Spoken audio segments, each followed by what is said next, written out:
Doctor صاحب، سب سے پہلے تو بہت شکریہ، آپ نے اپنے بزی ٹائم میں سے ہمارے لیے بھی کچھ حصہ نکالا and it's an honour for me کہ میں اپنی ہی یونیورسٹی کے ایک پروفیسر کے ساتھ ایک نشست کرنے جا رہا ہوں. تو لیٹس بگن ود دا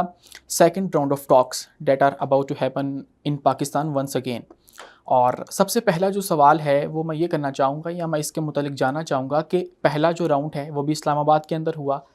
اور اس کے بعد اب دوسرا ہونے جا رہا ہے. پہلے راؤنڈ کے اندر کیا گنجائش رہ گئی تھی، کن شرائط کے اوپر جو اتفاق ہے وہ نہیں ہو سکا کہ دوسرے راؤنڈ کا جو انعقاد ہے وہ ہونے جا رہا ہے؟ ایک تو سب سے پہلی بات یہ کہ جو پہلا راؤنڈ تھا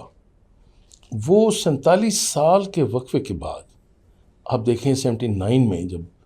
انقلاب آیا ہے ایران میں اور رجیم چینج ہوا، امریکہ کی براہ راست ٹاکس جو ہیں وہ اس وقت ہوئیں.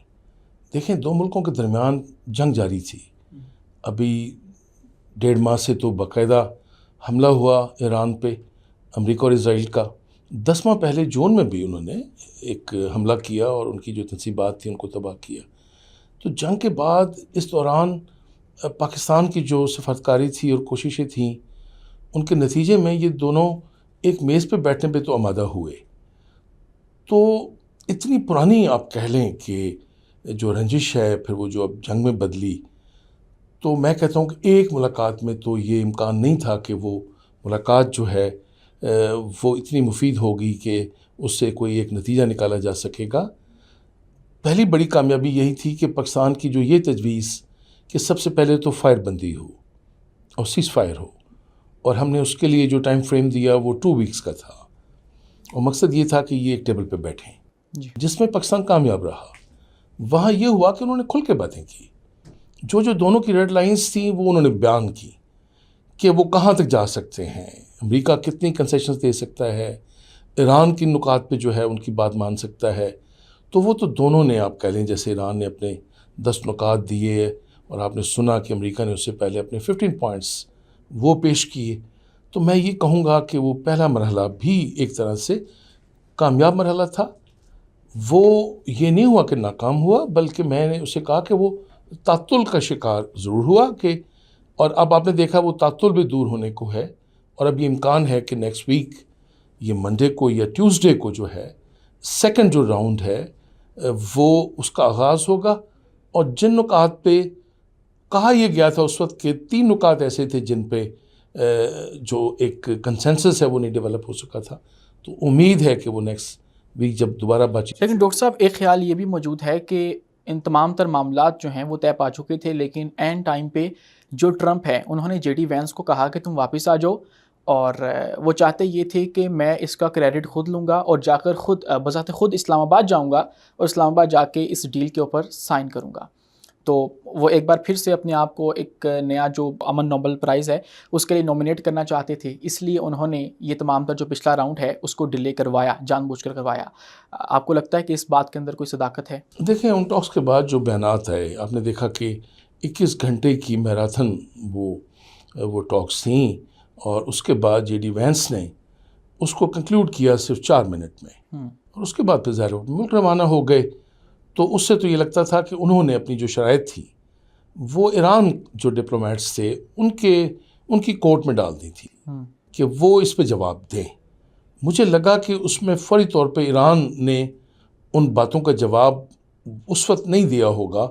اسی لیے وہ واپسی ہوئی اور پھر ایران کا ڈیلیگیشن بھی یہاں سے واپس روانہ ہوا. یہ علیحدہ بات ہے کہ اس سے میں اتفاق یوں کروں گا کہ ڈونلڈ ٹرمپ کی جو لیڈرشپ ہے،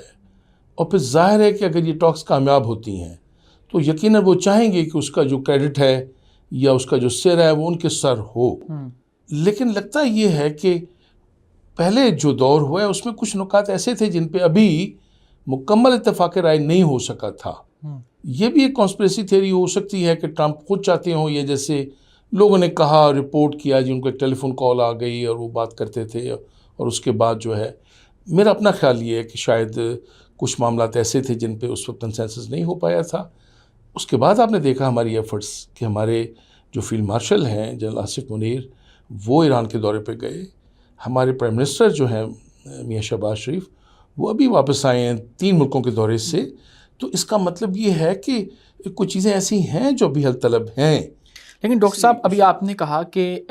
یہ جو ایک ہسٹورک ڈیل لائکلی ہونے جا رہی ہے پاکستان کے توسط سے، اس کا جو صحرا ہے وہ ٹرمپ چاہتے ہیں کہ وہ اپنے سر پہ سجائیں، لیکن کیا اس بات کے اندر حقیقت نہیں ہے کہ اس جنگ کا جو صحرا ہے وہ بھی ٹرمپ کے سر ہی ہے؟ اور ابھی اس سے پہلے آپ نے یہ بھی بتایا کہ پچھلے سال جب جون کے اندر جنگ شروع کی گئی تھی تو ایران کی جو ایٹمی تنصیبات ہیں ان کو تباہ کیا گیا تھا، لیکن اب دوبارہ یہی کہا گیا کہ ہم آپ کی جو جوہری تنصیبات ہیں ان کو تباہ کرنے دوبارہ آ رہے ہیں۔ تو یا تو لاسٹ ٹائم جھوٹ بولا گیا یا پھر اب جو ہے وہ ایک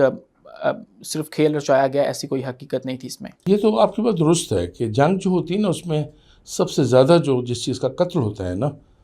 فوجی تو ہوتے ہی ہیں، ان کی آپ کہہ لیں، اور سویلینز بھی مارے جاتے ہیں، لیکن سب سے زیادہ قتل ہوتا ہے سچ کا، کہ پہلی شکست سچ کو ہوتی ہے۔ سچ نہیں بولا جاتا جنگ میں، اس لیے کہ جنگ جو ہے وہ میڈیا پہ نہیں لڑی جاتی، جنگ جو ہے وہ اخباروں میں بیانات سے نہیں لڑی جاتی، اور نہ یہ ٹی وی چینلز پہ بیٹھ کے لڑی جاتی ہے۔ لیڈرز بیانات ضرور دیتے ہیں لیکن وہ ڈسیو بھی کرتے ہیں، جیسے ٹرمپ تو ماہر ہے ڈسیپشن کا اور کنفیوژن پیدا کرنے کا، آپ اس کی کسی بات کا بھی اعتبار نہیں کر سکتے، اس بات کا بھی نہیں جو بعد میں سچ بھی ثابت ہوتی ہے، اس لیے کہ اس پہ بھی لگتا ہے کہ ہو سکتا ہے کہ وہ کوئی بلف کر رہے ہیں یا وہ کرنا کچھ چاہتے ہیں اور کہنا کچھ چاہتے ہیں۔ اس میں تو کوئی دوسری رائے نہیں ہے کہ انہوں نے اپنے اہداف بار بار بدلے، انہوں نے کہا جی ہم ان کی جو نیوکلیر فیسلٹیز ہیں ان کو برباد کریں گے، جیسے اوبلیٹریٹڈ کا وہ لفظ بار بار بولتے رہے، اور انہوں نے اپنا وہ جہاز استعمال کیا، یہ جو B-2 اسپرٹ ہے جو اس سے پہلے استعمال اس انداز سے، اور جو اس میں میزائل نصب کیے گئے تھے کہ اتنا ڈیپ جا کے انہوں نے وہ وہاں بنکر بسٹر بام گرا دیا ایران پر، گرا دیے۔ اس کے بعد رجیم چینج کے حوالے سے وہ اپنے بیان بدلتے رہے، جی، اور اب نئے ہرمز کے حوالے سے اپنے بیان بدلتے رہے۔ تو ٹرمپ نے تو یہ ڈپلومیسی کی ہے جس کو آپ کہتے ہیں کہ میں اس کو کہتا ہوں کہ رولر کوسٹر ٹائپ ڈپلومیسی، کہ کبھی آپ کو لگتا ہے کہ بہت اوپر چلی گئی ہے، کبھی لگتا ہے بہت ڈاؤن آ گئی ہے، پھر یہ اوپر آتی ہے۔ تو یہ تو ہے ڈونلڈ ٹرمپ کے پرسپیکٹو میں، جب تک کوئی ڈیل آ نہیں جاتی سامنے اور وہ نکات جن پہ ان کا اتفاق رائے نہیں ہو جاتا، تو آپ دیکھیے گا کہ یہ پیٹرن جو ہے نا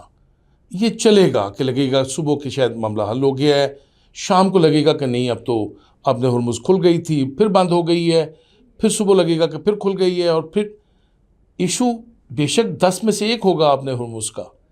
باقی اور نکات ہیں جن پہ، جس کو بیک ڈور میں کہتا ہوں، بیک ڈور جو چینل ہے اس پہ بات چیت چل رہی ہے،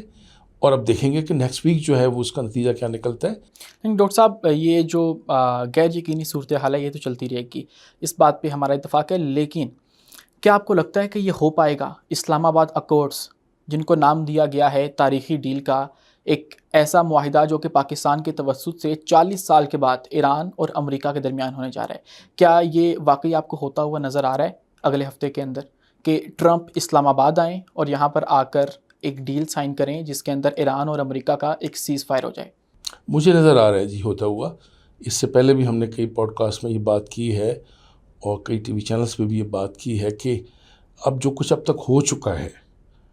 اور دونوں کو فیس سیونگ چاہیے۔ ڈونلڈ ٹرمپ کو اس لیے چاہیے کہ ڈونلڈ ٹرمپ کے پاس کم اس لیے وقت ہے کہ اس نے پھر اور بھی کچھ اعلانات کیے ہوئے ہیں کہ اس نے کیوبا پہ جا کے حملہ کرنا ہے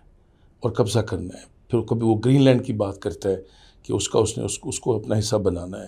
وہ کبھی بگرام کی بات کرتا ہے کہ اس نے اپنا واپس لینا ہے، بگرام کا جو ان کا ایئر بیس ہے، وہ تو کینیڈا کو انیکس کرنے کی بھی بات کرتا ہے۔ تو اس نے زیادہ وقت نہیں دینا اس ریجن میں، اس خطے میں، اس میں تو دوسری رائے نہیں ہے۔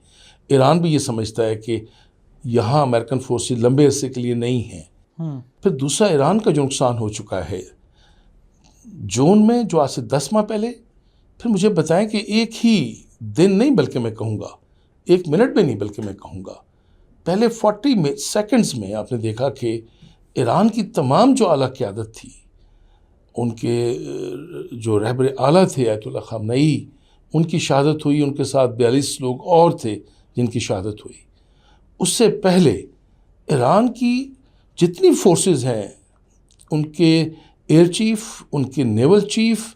ان کے آرمی کے جو چیف، ان کے پاسداران کے چیف، ان کے انٹیلیجنس کے چیف، ان کی سیکورٹی فورسز کے باقی ہیڈز اور سائنٹسٹ، مجھے یہ بتائیں اور کیا لاس ہوتا ہے کسی ملک کا جو ملک جنگ میں ہو، کہ اس کی تمام سینئر قیادت وہ نہ باقی رہ سکے۔